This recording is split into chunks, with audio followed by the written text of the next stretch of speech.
Hey everybody, I'm Zach. And I'm Jesse. And you're watching Tesla Time News. Episode 293. On Now You Know.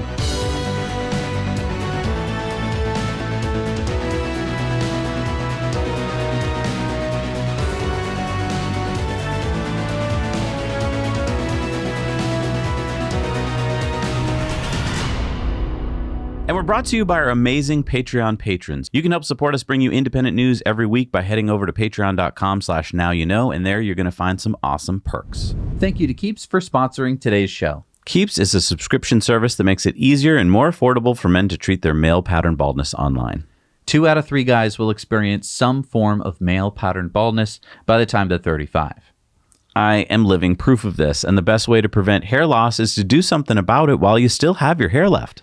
With Keeps, you'll get a free online consultation with a licensed doctor who will recommend the right hair loss treatment plan for you. Keeps offers clinically proven generic versions of the FDA-approved medications for hair loss, which makes it more affordable. If you're looking for real results, you owe it to yourself to check out the testimonials on the Keeps website. Find out why Keeps has more 5-star reviews than any of its competitors and why hundreds of thousands of men trust Keeps for their hair loss prevention. If you're ready to take action and prevent hair loss, go to keeps.com/nowyouknow or click the link in the description to receive 50% off your first order. Don't put it off. Go to keeps.com/nowyouknow. So the Elon Twitter saga continues. Elon made Twitter an offer it couldn't refuse last Thursday. Yeah, I guess 9% of the company wasn't enough for Elon. Well, I think Elon really didn't like what he was hearing from Twitter's board. I don't think he respects management at Twitter, and when Twitter's board tried to limit Elon's control by passing a poison pill, Elon went to the next level. So Elon tweeted out that he made an offer. So on April 13th, Elon delivered a letter to the chairman of the board of Twitter, Bret Taylor, saying, "I invested in Twitter as I believe in its potential to be the platform for free speech around the globe. And I believe free speech is a societal imperative for a functioning democracy. However, since making my investment, I now realize the company will neither thrive nor serve this societal imperative in its current form.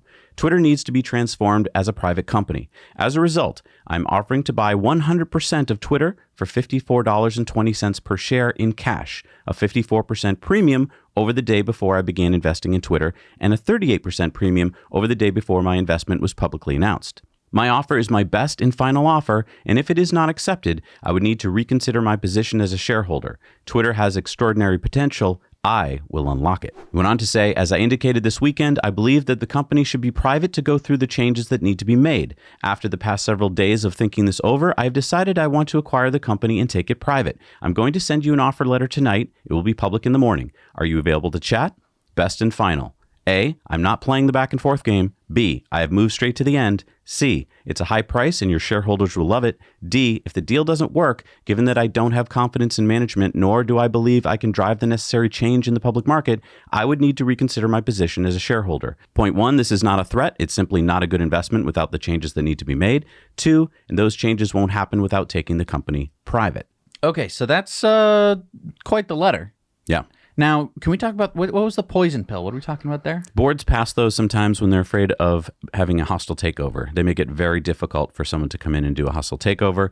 That's what they did in this case. Remember, they limited Elon to no more than 15% of the shares if he got on the board. They were afraid that basically you'd get on the board, just keep buying shares and become all powerful and then take over the company. A lot of verbiage in there that would make it so that shareholders would have votes and so that they could kind of pool their votes and stop Elon from taking over the company. Okay. And I think Elon was relying on the fact that he wouldn't need to buy the whole company, that he could get shareholders on his side. And basically, this is a fight over the power of the company, the management of the company. Elon does not have faith in the board or the management, I believe. And he kind of made it clear there in his letter. Yeah. And so just to be clear, Elon has 73,115,038 Twitter shares currently. There are approximately 799.61 million shares outstanding. So currently, Elon owns 9.14% of Twitter. Right. I mean, I think this is a bad move for Elon for a couple reasons. Number one, financially. To pay $43 billion for Twitter means that Elon is either going to have to sell a bunch of his Tesla or SpaceX stock. Many of us don't think of SpaceX as having stock, but it does. It's privately held. Or borrow against it. So he's one of the world's richest people, but his $265 billion or so net worth is largely stock. And so this purchase would use a big piece of that to buy Twitter, which again means that he either has to have banks loan him the money, which now means a lot of debt, or he has to sell a lot of stock. So financially, I don't know. Two, I don't think Twitter is a good investment. I mean, it's a digital social media platform. We all know those come and go. Think MySpace, Vine. I mean, you're constantly disrupted by new apps. Companies are constantly buying and selling those companies. And so think about Facebook. I mean, they bought their competitors out, like Instagram and WhatsApp. And then if you don't run them properly, they kind of just slowly die. Twitter is kind of slowly dying. Its user base has not grown that fast. And the third reason why I think this is a bad idea is if Elon takes Twitter private, then Elon opens himself up to all kinds of controversy of either letting someone keep an account open that many people find offensive or taking down an account that people cry is against free speech. So bottom line, Elon can't win. I think I'm going to have to disagree with you here. Elon is going after very specific things in Twitter. One of them is bots. And so, yes, I'm talking about crypto bots, but also other nefarious and more political bots that aren't real people. So where he's not going after real people, he is more focused on going after these, scam bots, but also fake accounts that are shifting the narrative on Twitter. That's something you can do as a shareholder. I'm sure nobody likes bots on Twitter. So I'm sure that he could get management to shut that down. Who does that help? I don't know. I really don't know. I think that he's looking at Twitter and he's seeing that it's a bloated company full of a bunch of employees that probably aren't doing anything to the benefit of Twitter that he sees. And I don't think that he's buying it because it's an investment in a company that he thinks is going to be valuable in the future. He just is worried that Twitter, and to a larger extent all the other social media platforms, that I think Twitter is one of the cheaper ones, is kind of making the world maybe a little bit more unstable. And so he's really going after it from the perspective of trying to save the world, which is his MO. I think the internet and free speech tends to make the world unstable. It's just a byproduct of the fact that we can now all converse all over the world. It's something that never happened before with humanity. And so it is destabilizing when you can say something and actually affect a big change. And Elon's the first person to say he doesn't want to stop people you don't like from saying things you don't like. That's what he wants on this platform.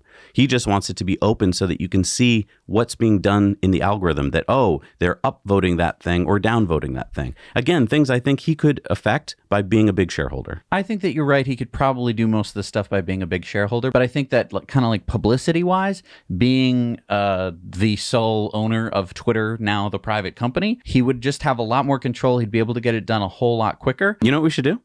How about on Patreon bonus stories today? We have this out. All right. Yeah. We're going to talk about this more on Patreon bonus stories because there's a lot of nuance, and I don't think that I really got all my points across, and I don't think you did either. No. So, we're going to talk about this more on Patreon bonus stories because we just don't have more time on the news. Well, that's one way to do it.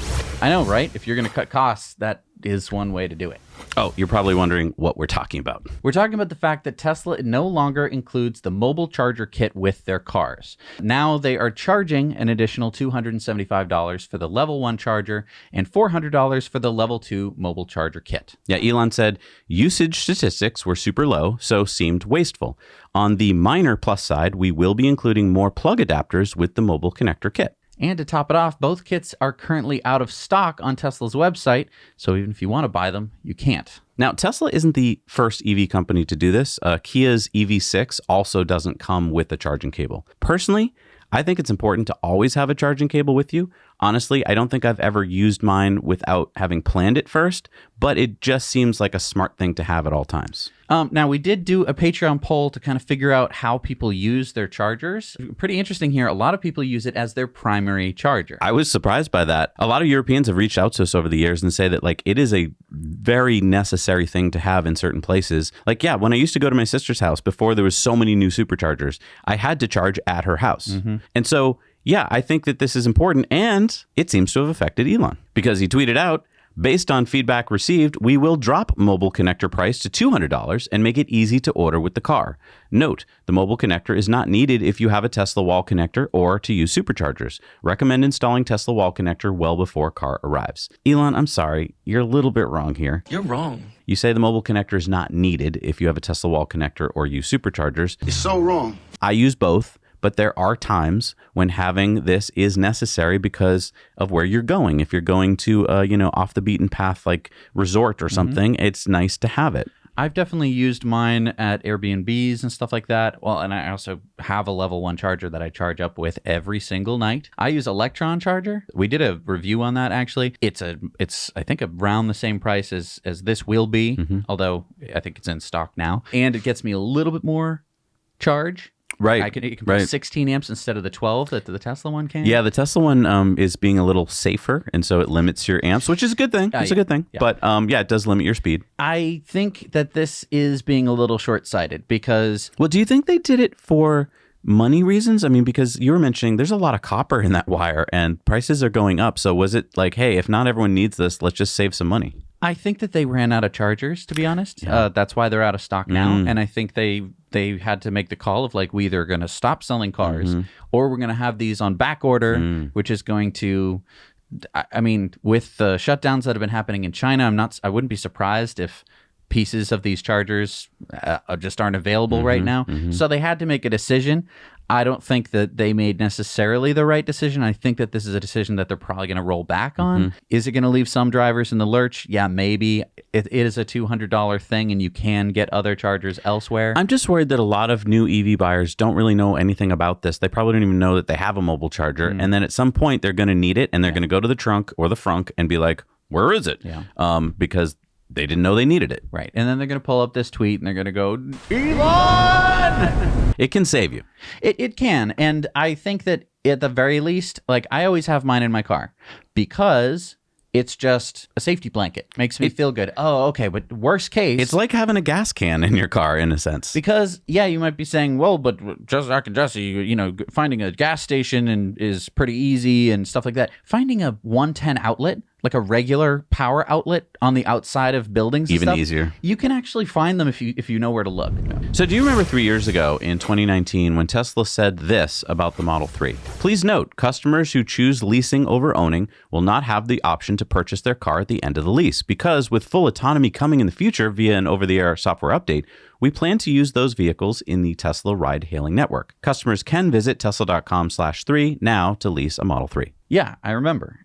Tesla thought that by now they would have the Tesla network. That would be the ride-hailing robo-taxi network completely up and running, and all these Model 3s coming off of lease would be used by Tesla in their robo-fleet. Well, as we know now, that has yet to happen, but it appears Tesla is still pretty sure it will because now they say on their website this. If you leased your vehicle before April 15th, 2022, you may be eligible to purchase your leased Tesla. Review your lease agreement to see if you qualify. Eligibility. All Tesla vehicles delivered on or after April 15th, 2022 are not eligible for purchase. Third-party dealerships and third-party individuals are not eligible to purchase leased vehicles. Wait, so now if you leased a Tesla after April 15th, which was just a few days ago, you can't purchase any of those Teslas that are coming off of that lease. Correct. You have to turn it back into Tesla at the end of the lease. So at the moment, because there is no Tesla network yet, Tesla turns around and most likely sells those cars as used cars. And now because of the market, Tesla is getting a really good premium for them. Okay, so wait, this new thing is saying that all Tesla vehicles, not just Model 3s, that you lease starting just a few days ago, you're never going to be able to buy them back, like out of their lease, like you can with most leases. Right. But what about those Model 3s that people were leasing 3 years ago that are now coming off lease? Can you buy them back? Because it says in this new thing that all Tesla vehicles leased before April 15th, you can. So, well, just look at your lease agreement. It's in there. Okay. Whatever you signed, that's what it is. I'm still not sure whether people who leased 3 years ago are able to buy their cars. So let us know in the comments. Yeah, give us a little copy and paste of that section of the lease to tell us whether you can or can't. Right, because I don't have that. Right, section. and it might be different for different people in different places. We don't know. It would be good to know. But I do want to point out, this shows that Tesla is still bullish on the ride-hailing network, the Tesla network. And so for many people who are like, that'll never happen, well, Tesla thinks it will. Either that or they think that used cars are going to continue to go up in value. I was looking at used cars the other day just on a whim, and I mean, like I could sell my Leaf for the same price that I bought it I know. years ago. Yeah. It's insane. Yeah. Hey, and please take a second and hit the like button. It really makes a difference and helps share this video with people who want to hear about it. So last year we reported on the Texas Volkswagen Environmental Mitigation Program. Do you remember that? Yeah. Isn't that basically Volkswagen Dieselgate money being used to help air quality in Texas? Right. In this case, we reported that the money was going to build new EV chargers. So I've got some good news and some bad news about that. Bad news first, I guess. So the bad news is that according to Forbes, even though Tesla applied for money to build some new agnostic superchargers, these superchargers would have to charge any EV, not just Teslas. Okay, got it. So even though they applied for the grant, the bad news is that Tesla lost the bid. Okay. What's the good news? Well, because it's a government program, the bids were made public and we got to see the numbers. It turns out that Tesla's bid was 1/5 the cost of the others. Wait, what does that mean? As part of the grant process, companies could apply for up to 70% of the cost of the charger. Tesla bid $30,000 per charger, while most other companies bid $150,000 per charger. And Tesla lost the bid? Yep. If you do the math, that means that Tesla's superchargers cost about $43,000 each versus the competition's, which cost over $200,000. And who were the other competitors? EVgo, ChargePoint, and then many of the other big gas station operators. So, I mean, this helps explain why Tesla is surging ahead in terms of building out its supercharger network and why the other charging companies are kind of falling behind. How could they really have 1/5 the cost? So, I mean, this is amazing if it's true. I mean, $43,000 a charger is very cheap. Are we sure that that's... Well, think about it for a second. Yeah. Tesla has a Giga factory in Buffalo making thousands of these chargers. All the other companies are making way smaller numbers. What do you get when you can scale something up? You get economies of scale. And superchargers are pretty damn simple. I mean, we've seen ones that have been cracked open when people like smash into them, and there's not much in there. I mean, they're amazing. They're amazing, but I mean, they're mass producing them. Whereas when you go to an EVgo or an Electrify America charger, first of all, the thing's huge. The cables are huge. Everything is huge. And so Tesla, I mean, look at the latest 250 kilowatt chargers, thin cable that's liquid cooled. Like, I don't even know how they do that. So less materials. So they're constantly iterating and getting the cost down like they do with everything. And you might be saying, well, maybe it still costs them more, but they just asked for less. That's possible. But what I'm saying here is it shows that something's fishy going on in the grant approval process, in my opinion. I mean, the $21 million in grant money could have gone to making over 700 Tesla or Tesla/CCS chargers in Texas. Instead, they will now only be getting 170 chargers. All, by the way, placed at gas stations. Ugh. What? I mean, what the hell? Well, that's why I think it's fishy. I think in Texas, they went, oh, yeah, gas stations? That sounds good. Let's give them the money. And I mean, we know that gas stations don't really make money on the gas. Right. They make money on the convenience stores. So they're happy to get those EV drivers over there and going into their convenience stores. I just think, again, that this Dieselgate money that's been spent all over the country and all over Europe is largely being spent kind of improperly. So after 3 weeks, it appears that Tesla's Giga Shanghai has reopened. Tesla got the go-ahead from the Shanghai government officials late last week, even as COVID numbers in Shanghai have been spiking.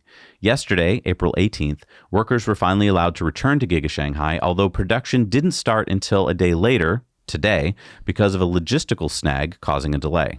If we assume Tesla is building about 2,000 cars a day from Giga Shanghai, then this means that Tesla lost building about 40,000 cars during nearly 3 weeks of shutdown. Unfortunately, it looks like Tesla is reopening at first with only one shift, probably due to the number of employees still out either with COVID or quarantining at home. Tesla should be ramping production back up through the end of the month, and this is pretty much what we expected when we reported it a few weeks ago. Will it just be a day? I doubt it. I don't think we're going to see COVID just drop that fast.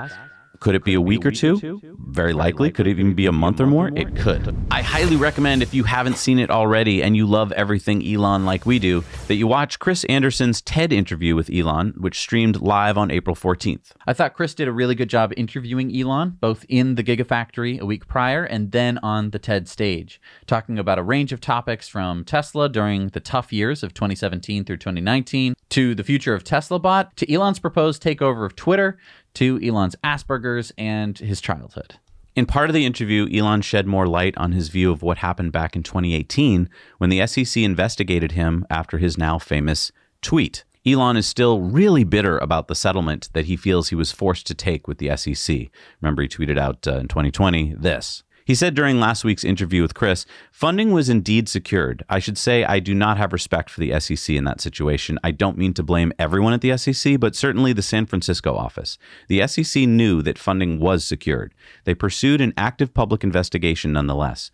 At the time, Tesla was in a precarious financial situation, and I was told by the banks that if I did not agree with the SEC, that the banks would cease providing working capital and Tesla would go bankrupt immediately. So that was like having a gun to your child's head. So I was forced to concede to the SEC unlawfully, those bastards. You bastard! And now it makes it look like I lied when I did not, in fact, lie. I was forced to admit that I lied to save Tesla's life, and that's the only reason. Wow. So wait, that settlement agreement that happened back about that funding secured tweet, and everyone was like, Elon lied, he didn't have funding secured. He did have funding secured. It's just that the SEC wouldn't hear it. And we really don't understand this about big companies, but if you're a big company, everyone thinks, oh, they've got money, they just write checks. But no, big companies still need lines of capital from banks. And if the banks at the time were saying to Elon, hey, if you're not going to work with the government, we're going to cut off your funding, that essentially means they have to stop making cars, which essentially means they have to stop paying employees, which means they go bankrupt. So Elon did the only thing he could do, which was to agree with the SEC, sign a settlement agreement, and keep the money flowing. So this is the first time that we've really heard this on a big stage like this. Yeah. And I think it's really, really important. Yeah. And I think it's also when Elon is interviewed in front of a crowd, in this case, a fairly positive crowd, and the interviewer, in this case, Chris, is positive, friendly, but also keeps Elon on track in terms of his answers. It makes for a good interview with sometimes new nuances, which we got here. Yeah. Elon is so bitter about the position that short sellers and the SEC put him in. He talked again about the stress and the pain he was in for 3 years, from 2017 to 2019. I mean, we were reporting on that every week. You remember, he was in pain, and now he just kind of called it all back up in the interview, and you could see the pain again on his face. I just want to say, I think we are all so lucky that Elon doesn't give up. I mean, where most of us would, he perseveres, always strives for the truth, and I love him dearly for that. But of course, Tesla has also been embroiled in a racial abuse lawsuit for the past few years. Yeah, plaintiff Owen Diaz, a former elevator operator at Tesla's Fremont factory, claimed that he worked in an environment where daily racial epithets were common, and he says Tesla didn't do enough to stop it. A jury awarded Diaz with $6.9 million in damages and $130 million in punitive damages. So Tesla appealed that, and last week, U.S. District Judge William Orrick ruled in a 43-page decision that the $137 million awarded would be reduced to about $15 million, saying that $137 million was excessive and unconstitutionally large. Tesla has other lawsuits related to racism, like the DFEH's lawsuit that's still pending in the courts that Tesla published that blog post about in February. And I just want to be clear, I don't think any worker should have to go through any of this at a factory. And I believe every company should do everything in its power to stop it. But a lot of the media has said that this shows that Tesla is racist. The company, I do not believe, is racist. There may be workers that said things in the factory that were indeed racist, and the company should do something about that. But I want to point out that this is a problem that a lot of companies that grow fast have a problem with. When you've had a company that's been around for 100 years, you have in place HR managers and policies that you've had plenty of time to refine. When you're growing like light speed, like Tesla, some problems like this do occur because you're so focused on putting out cars that you're not focused enough on making sure that you have a positive work environment. So if you watched our Cyber Rodeo live coverage, we covered that Tesla delivered some Model Ys to some lucky customers back at that unveiling. Yeah, we were pretty sure that they were the new 4680 standard range all-wheel drive that has the 279 EPA miles of range, but now we've confirmed some new details. According to Electrek, Tesla delivered 20 Model Ys to employees with a price of $59,900 or $3,000 less than the Model Y long-range all-wheel drive, which gets 330 miles of range. Both versions get similar 0 to 60 times. The new standard range has a 0 to 60 of 5 seconds versus the long range that goes 0 to 60 in 4.8. And according to other employees, this off-website version will continue to be sold and delivered to Tesla employees for the near future. So this begs the question, would you pay $3,000 less to get 51 fewer miles? Yeah, that's a really good question. Part of me says no, because I know that 51 miles is a lot of range, but it sounds like you'd get it sooner, which is good. And you're getting 4680 cells, which is cool. And the standard range does have a couple new features.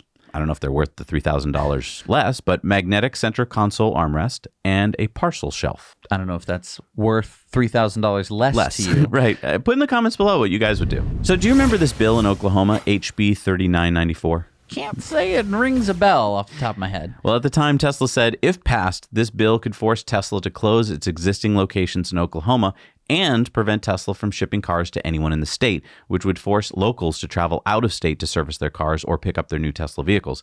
Oklahoma should focus on increasing revenue and jobs in the state, not stifling competition and limiting consumer choice. Well, that bill was defeated. Woohoo! But Oklahoma's Senate introduced SB 512, basically the same bill. Tesla now says about that, just like HB 3994, SB 512 could be interpreted as forcing Tesla to close our service center and gallery locations in Oklahoma, as well as prohibiting Tesla from offering over-the-air software updates to your vehicle. Tesla locations bring jobs and revenue to the state while serving the needs of our current and future Oklahoma vehicle owners. So, Oklahomans, unfortunately, you have to get back to work. Please call your reps, send those emails, and make those social media posts. Stop SB 512. Yeah, isn't this sad that, Oklahomans already spoke out. They already told them they didn't want this, and then their legislature, who are basically controlled by Big Oil and Big Auto, are like, let's try it again. And remember, we are sponsored by Cybertruck Owners Club. There you can go to find the crowdsourced reservation tracker, which is all important if you're trying to find out where your place is in line for your Cybertruck. So check out their website for Cybertruck news, discussions, and community for Cybertruck enthusiasts and future owners like us. All right, so if you're watching, you probably know that we have another channel called Now Let's Review, where we review all sorts of e-mobility devices, including e-bikes. This week, you and Ethan reviewed the Eunorau UHVO e-bike. Yeah, so this is an off-road e-bike. One of the first ones that I think is truly off-road. It has dual suspension, kind of the best rear suspension that we've seen on an e-bike so far. Oh, wow. This is definitely made for off-road. I was very impressed with the off-road capabilities, and it had a range that we tested as better than their claimed range. Oh, that's great, because, a lot of times there's like a rosy range that manufacturers state. So yeah, if you want to go check out that review, head over to the Now Let's Review channel.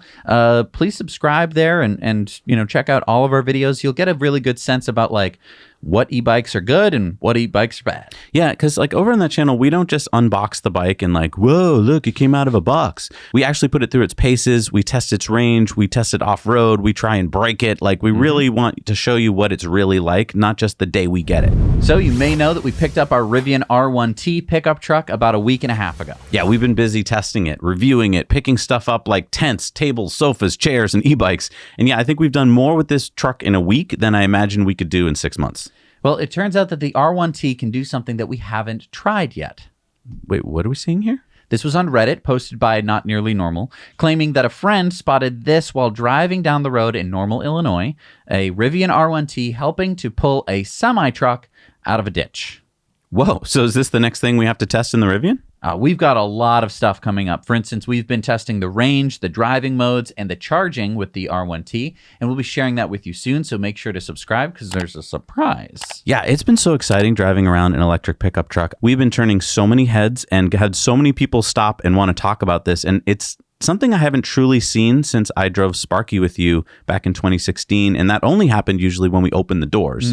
Here, because it's a pickup truck and it's so visible and people know what pickup trucks normally look like, and I gotta say, this is not what a pickup truck normally looks like. People are like, what is that? Yeah. Or a lot of people, I'm actually surprising me, being like, that's the Rivian. Right. It's been really interesting to see. Yeah. So we've been following Vietnamese car company VinFast recently as they prepare to sell EVs in the United States. They're already taking reservations, right? And they have a pretty confusing price structure. So their cheapest car is $40,700 for their 260-mile mid-sized SUV. Yeah, that sounds reasonable. Well, but that's just for the car. What do you mean? The battery is a separate subscription. So according to VinFast, by separating the price of the battery from the acquisition value of the automobile, VinFast takes on all the risks associated with the vehicle's battery and ensures a reasonable price for its products while providing customers with peace of mind about the battery's quality during use.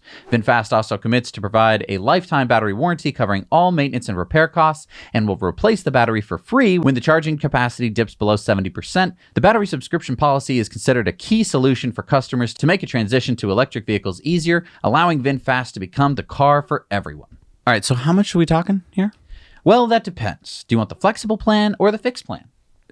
What? So with the flexible plan, you pay a base price of $35 a month for up to 310 miles, but every mile after that costs 11 cents. If you get the fixed plan, you can drive as much as you want, but it's $110 a month. Wait, so if I... So do you want the answer? what? It's a classic algebra problem. It's 681. Wait, what? 681 miles a month is the break-even point. If you drive any more than 681 miles, get the fixed plan. It costs less. Any less than that, get the flex plan. That will cost less. Okay, but wait. I'm already buying the car, so I'll be paying a car loan. Now I have to be paying an extra $35 to $110 a month? Or more. Yeah, I mean, depending on your loan period and stuff like that, let's say it's like an average, like 5-year loan, you're going to be paying about $750 a month for your car. That could be lower if you have a longer loan period and stuff like that. And now I'm adding an extra probably $110 to that monthly amount. So when do I pay it off? Oh, you don't. It's a subscription. But Well, I mean, don't worry. If the battery level ever goes below 70%, they'll replace it for free. that could take like 10 years. Or over $13,000, yes. I'm sorry, the other problem I'm kind of having here, and I don't want to sound mean to the company, but VinFast is a new company. What if they're not around in 10 years? Oh, to replace your battery? Yeah. Well, maybe you would not have to keep paying the $110 a month. Huh? So I get why they're doing this. Car companies typically made money. I mean, remember that Henry Ford used to send people out to junkyards to find the broken parts from his cars.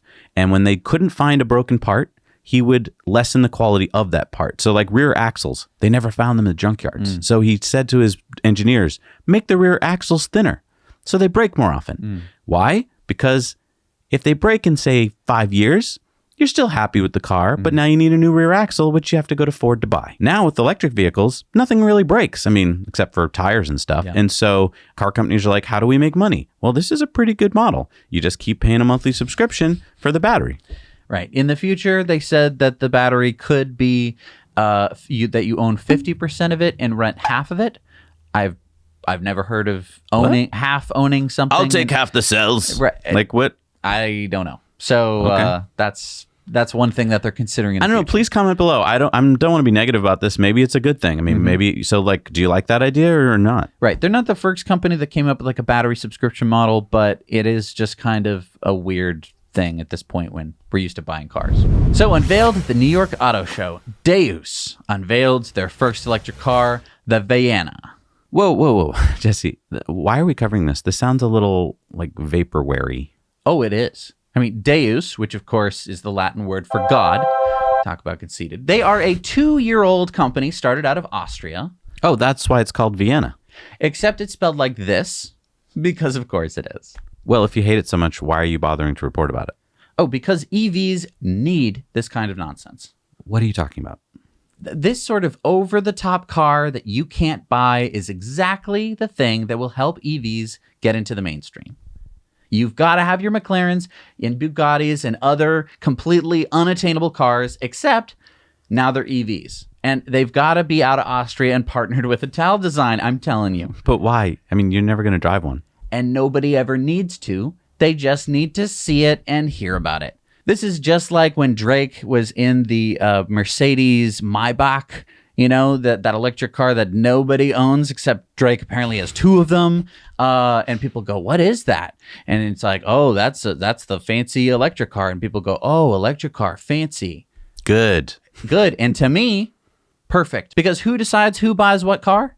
In most families, it's the car guy of the family. Oh, I see. And so if the car guy of the family sees this, the Viana, Vianney, and they think that it looks cool and it's a car that they want, and they put a poster of it on their wall and they're never going to buy it, but they think, oh, that's cool and it's electric, guess what? So it's kind of like putting supermodels or like super athletes on your wall. Like you'll never attain that, but you strive for it. Yes, but when little Sally, graduates from high school and she wants to buy an electric car and she goes to Uncle Lou, who's the car guy, and he's going, all right, well, let's think about what car to get you. If he's thinking, well, I know electric cars are actually cool, then maybe it's considered to be buying, a used electric car or even a new, I mean, I agree Model with 3. you, and then and it's just sad, I guess. No, I know. Yeah. It's ridiculous, but I think that it is actually a good thing to have cars that look like this. So there's been this story floating around the internet this week about Mercedes-Benz make a car that can beat Tesla at a very important metric. And I want to talk about it. All right, this is the Vision EQXX. Didn't it go like 600 miles on a single charge? Right. And normally, if a company does something like this, it's because they put more batteries in it.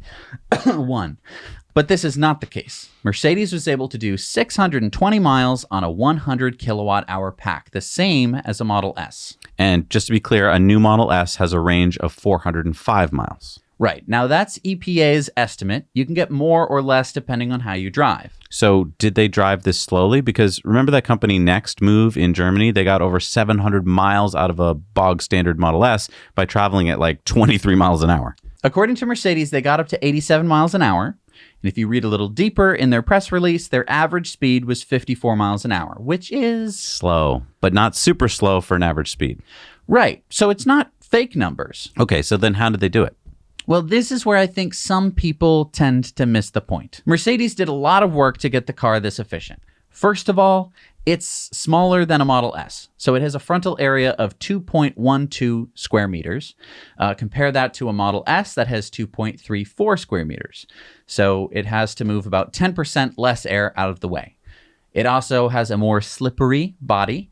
Its coefficient of drag is a very impressive 0.17. Whoa. Compared to a Model S's 0.24. Wow. This is a 30% decrease. Wow. Now, one way that they accomplish this is by pulling the back tires in by 2 inches. They also put very flat wheel covers on there and making the whole car, smaller and tighter. And then there's the tires. And they did a great job of hiding this in their marketing material. They're 185/65 R20s. What does that mean again? That is pretty narrow. So 185 means 185 millimeters, and that's the width of the tire. So that's about 7 inches. Oh, So for some context, a Model S tire is 245 or 265 in the front. You can get different ones. And 275 to even 295 in the back, especially if they're staggered. And that is 10, close to 12 inches wide.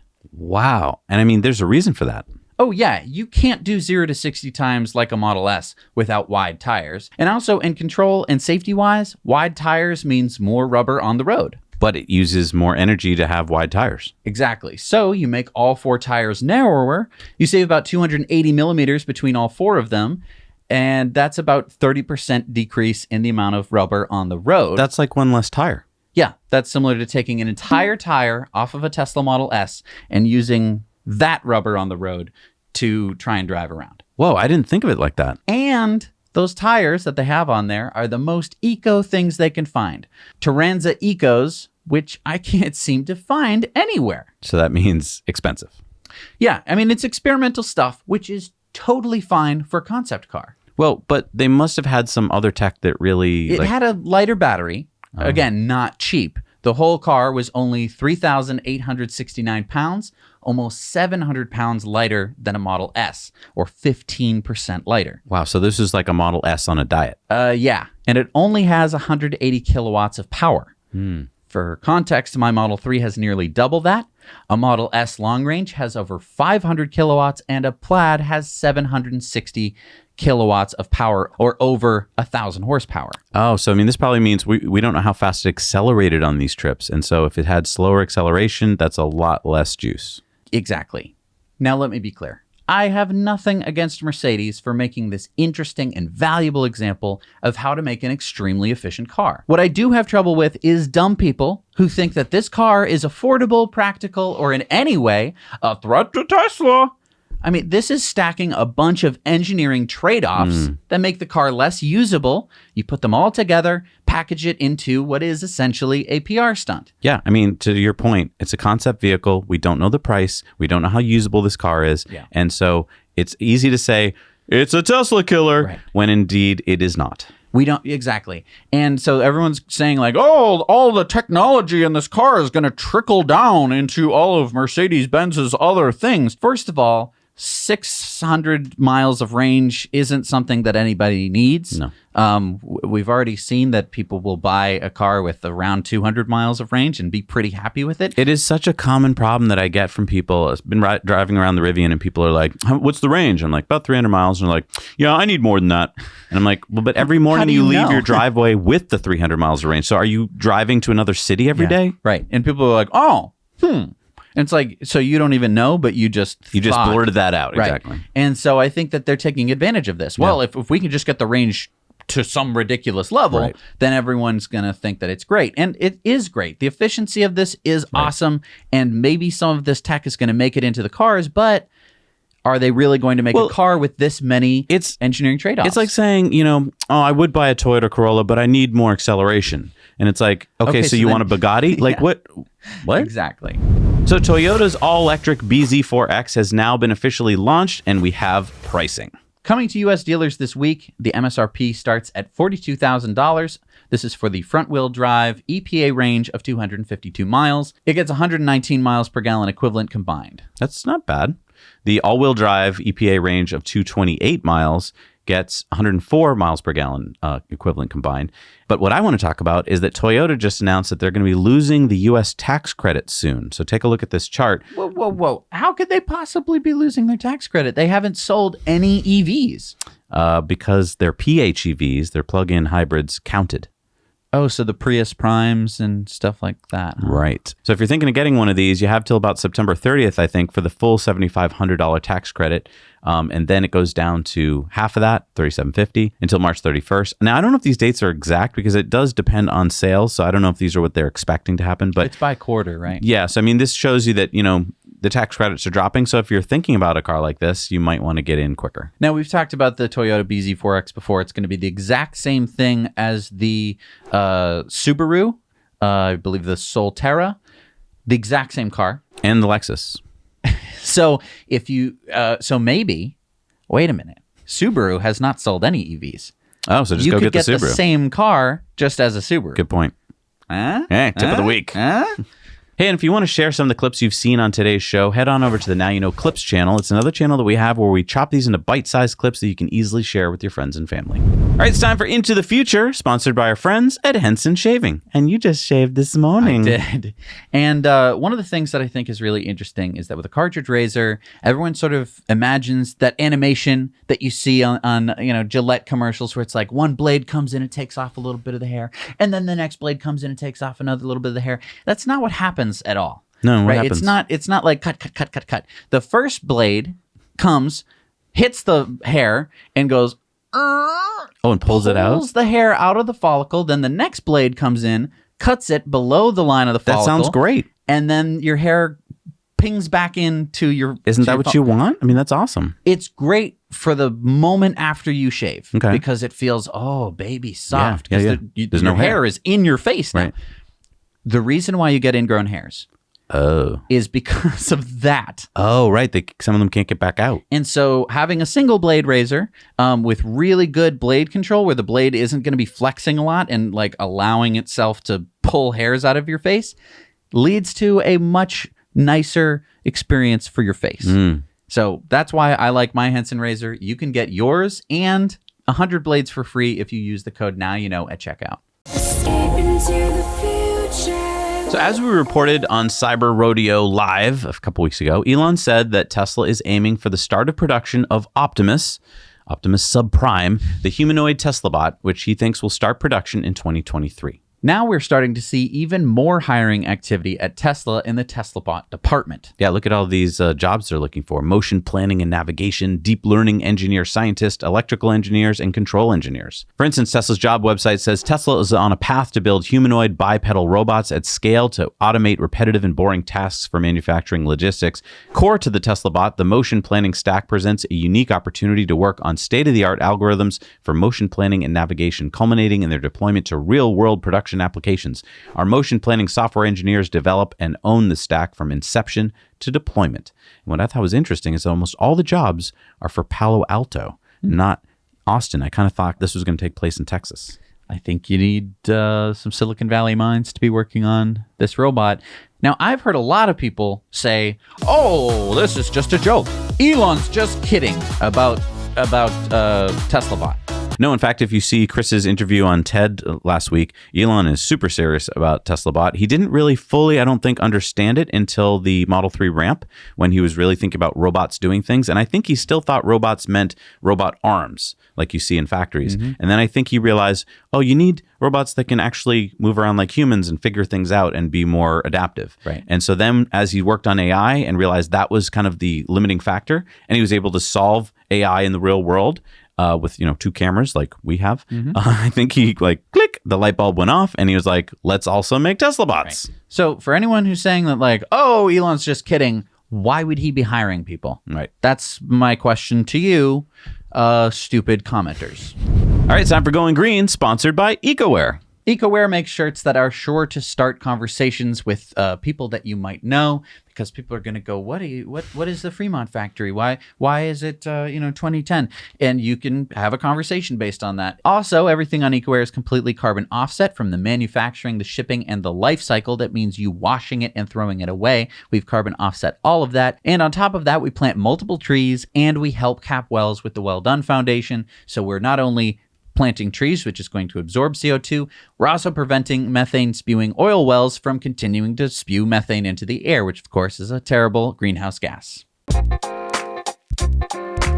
So Boston and school buses has a storied past. I was actually a school kid in Boston during the 1970s and 80s when Boston was going through its tumultuous period of busing. So what happened? So Boston schools up until 1974 were highly racially segregated by neighborhood.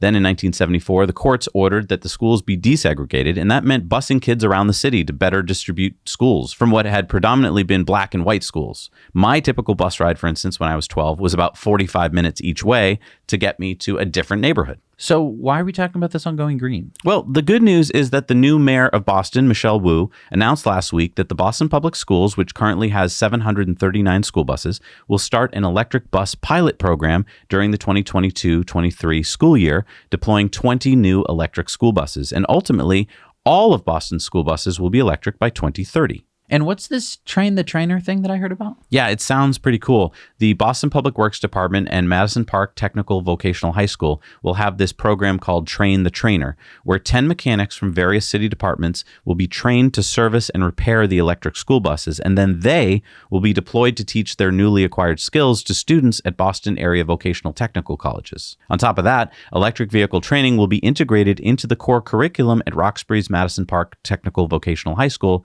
starting this fall. That's awesome. Yeah. So anyone who has students that are studying this kind of stuff, let us know what it's like. I'm very excited to hear about it. Maybe we could use your help when we're working on the MG conversion. Exactly. All right, it's time for Sunspots. So you want to see one of Tesla's largest megapack projects to date? Check this out. Tesla partnered with R1T to build the Townsite Solar and Storage Facility, which is located in Boulder City, Nevada, about 20 miles south of Las Vegas. It's over 500,000 solar panels generating 500,000 megawatt hours of electricity every year that power 60,000 homes. And now they've added 360 megawatt hours of megapacks, making it one of Tesla's largest megapack projects in the world. And this project saves 400,000 tons of CO2 annually. And here's the thing. Mass media is not going to cover this. It's boring. It's a bunch of boxes in the desert. They're not going to... It's like, hey, there's a pileup on the 405. And there's Over also... to you, John. Well, I'm here in the desert with a bunch of boxes, as you can see. These boxes, I'm being told, very interesting piece of technology. Back over to you, Janet. There was a murder today. But it's exciting for me and us other energy nerds. And hey, look, if you're an energy nerd and you'd like to actually provide solar for your household, check out our friends at Energy Pal. They're going to help you figure out all the technical stuff, the tax stuff, all the things that are changing, because there's lots changing, right? What's the best new panels to use? Reach out to them, link below. Tell them Zach and Jesse sent you, and they're going to be able to save you money all for free. All right, it's time for our video contributor stories. And remember, we need your stories, so send those in 2 minutes or less to hello@nowyouknowchannel.com, and maybe you'll get on the air, like our buddy Jehu Garcia. Check this out. Hey, Zach and Jesse, this is Jehu Garcia, and I am here at Coastal Junction Ranch Store in Richcrest, California at the Electrify America charging station. And I'm charging my recently delivered R1T, a Rivian truck, right? This is my very first time charging on anything outside of the Tesla charging network, right? And it's currently charging at 150 amps, even though this station here is a 350 kilowatt station, right? So as far as amenities for this location, well, there aren't many because the store is actually closed. So there's only 4 of these stations that are open here, and they're actually working. They're all on, and at least they can deliver around 150 kilowatt, right? Even though they're 350 or whatever. But this is just a quick video, quick update. My first road trip on the R1T, and I'm loving it. I mean, this thing's pretty amazing. We're gonna go into Death Valley. Hopefully we can get stranded because there's absolutely no charging over there, but we'll see how it goes. All right, thank you. Yeah, so Jehu got the same damn truck that we did in the same color. Why didn't we talk first, Jehu, so we could at least get a different color? How embarrassing. I know, right? If we pull up to the same charger, we're not going to even know whose truck is whose. Interesting, though, he did get different wheels than we did. Right, so he's getting a little bit better mileage. Yes.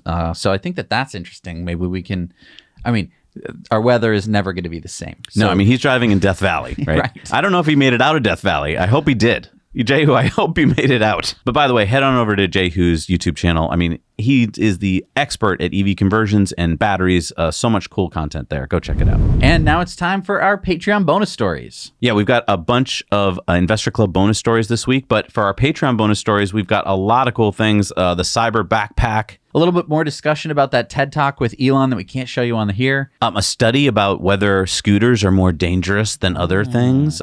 Some footage of another interesting supercar. And more. So definitely head over to patreon.com/nowyouknow. You can sign up for as little as $1 a month and see all of our Patreon bonus stories. We're going to go do those and we'll be right back.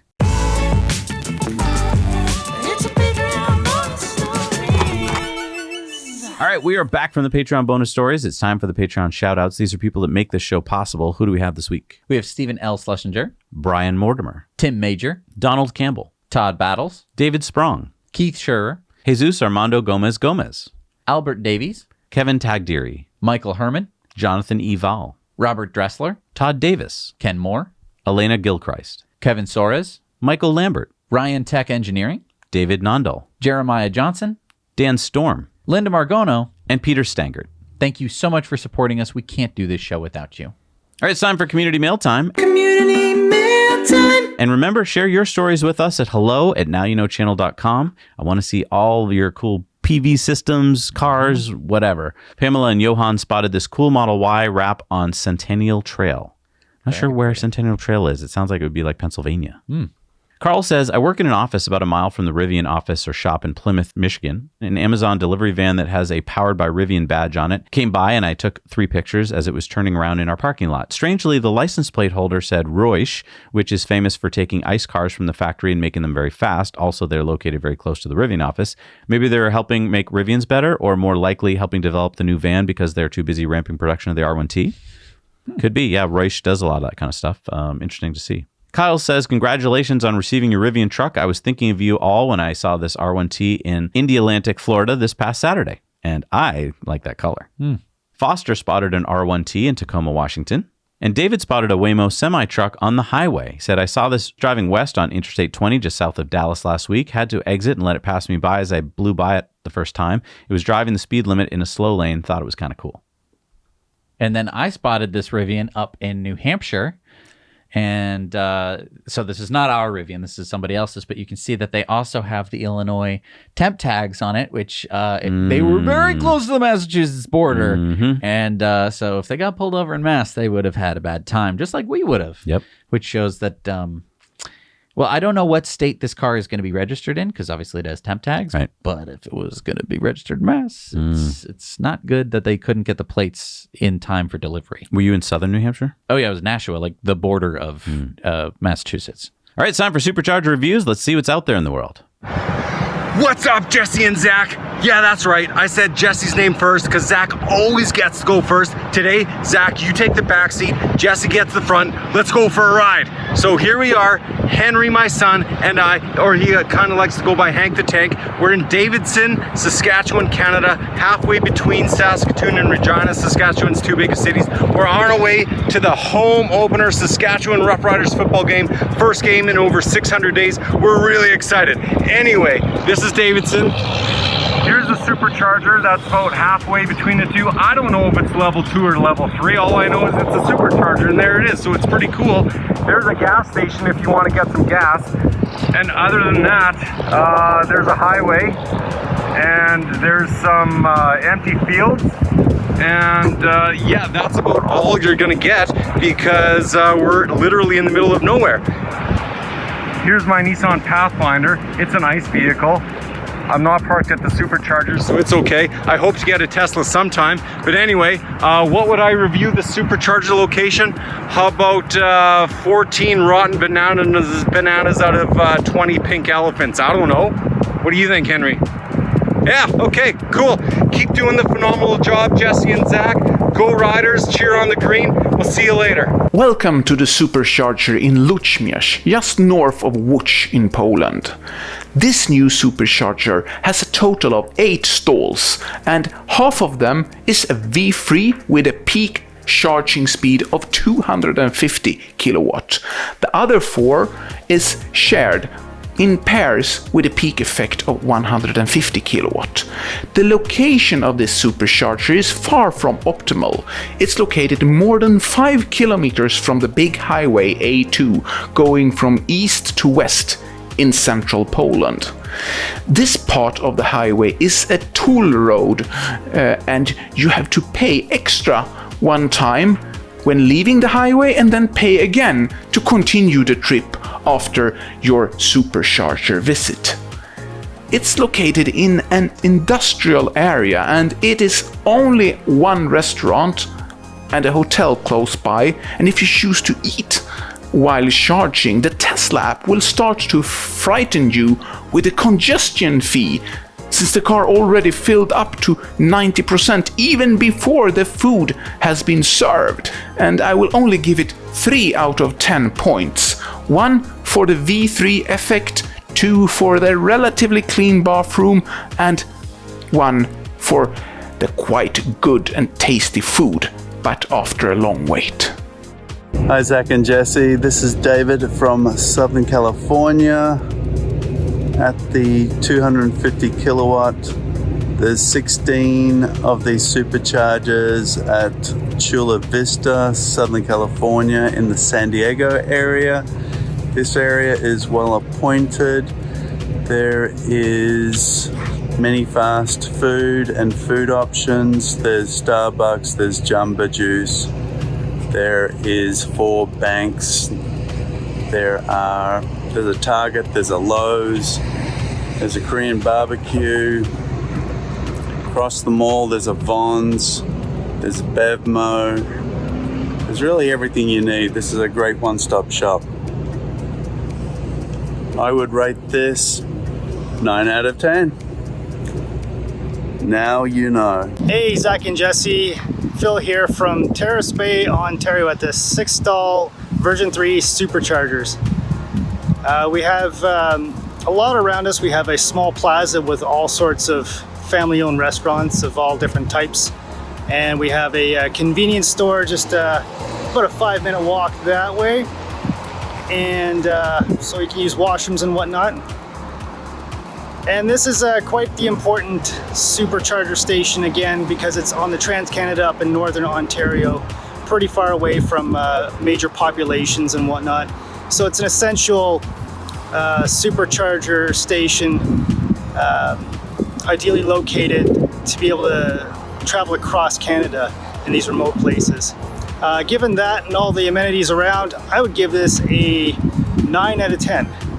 Now you know. Thank you so much for doing Supercharger reviews. I love seeing new Superchargers all the time, and there are new Superchargers all the time. You can review them over on our website, nowyouknowchannel.com. There are new superchargers in the world. Let's start off with the 16 stall in St. Gallen at the shopping area in Switzerland. The 12 stall in Oxford, North Carolina. The 8 stall in Mazatlan, Mexico. The 3 stall in Kaohsiung, East Skyland, Taiwan. And the 12 stall in Shirley, New York. All right, so not a huge number this week, but... We've had a bunch of weeks of tons of superchargers, so I think that was great. All right, it's time for Patreon's comment of the week. And Bruce said, Zach, I appreciate that you see the potential of V to G bidirectional interface, and it'll be great if it becomes implemented on a wide scale. I think there's another powerful grid-related thing about EVs that you don't talk about much, which is simple and has a great impact. Off-peak charging. For me, it's very simple. I'm going to have our electric cooperative come out and put a special meter before my charger that lets them shut the line off at peak times, and I will get to charge at half price. I will still have plenty of off-peak charging time to wake up every morning with a full tank. I was talking with the co-op's representative about how this works, and he explained how expensive it is for them to buy peak time power when their generating capacity is exceeded. So it appears to me that EVs simply put on peak lockout chargers could help the grid generation run at the most efficient rate. And Bruce, you're absolutely right. We don't talk about it that much. I feel like the problem is we've had over 1,000 videos, and so we have talked about this a lot. But one thing is, we don't get to experience that here in Massachusetts. Our grid operator doesn't allow for off-peak charging yet, and it's been years that we've been asking for it. So we don't really get to see the benefit like you do. And it's not complicated. I mean, in your case, they have to put a special meter, but in many cases, they would actually just do the math back at the headquarters and be like, oh, it's midnight, we're changing your rate. This is so important. This is what makes EVs so amazing, is that if the grids would just start using this more, we could help the grid more. Well, and there's hardly any infrastructure that needs to go in place. I mean, with a Tesla, you can actually tell it to charge off peak, and you can set those hours so that way the car is doing all of the work, and you don't even necessarily need this lockout charger. And I would just say, if you want to help the grid, and yeah, you won't be financially helped by this, you could just tell your EV to charge when you know it's off peak. And you know what else you could do is just plug it in at nighttime, which for me is what I do every day anyway. Like, I get home, the sun is going down, and I plug in my car. Yeah, because at 3 in the morning, the grid has very little use, and that's a great time to be charging. Exactly. Hey, thank you so much for watching to the end of the show. We're really excited to be bringing you some more content about our new Rivian R1T, and so please in the comments below, let us know what you'd like us to test, because I thought of something the other day, Jesse. What do you think? I was thinking, how dry does it stay in the bed when the tonneau cover is closed? Oh, like I want to put you in there in like in a suit or something that can't get wet, and then I want to just pour water on there and see if you get wet. Do you want to see that? I don't. Comment below if you want to see that. I don't have to be. Okay. Well, anyway, we'll think of something. Make sure to hit the subscribe button if you haven't. If you like this episode, hit the like button. It really does help. And you've watched all the way to the end, just hit the like button on your way out. Really helps this show. Every little like and view helps. And you know what else helps? All these people going by right now. These are people that make the show possible. Without you, we can't do the show. That's why we want to celebrate you at the end of the show and give your name, because you are so important to making the show work week after week. And that's why you're up there week after week. So if you want to be one of them, join us over on Patreon at the $5 level or higher, and you will get to be on our end credits. Our Patreon bonus story this week was about an hour long. Yeah. So if you want another hour of content, you can head over to patreon.com/nowyouknow. Yeah. And we let you in on a lot of cool stuff there. So yeah, we'll see you next week, guys. Now you know.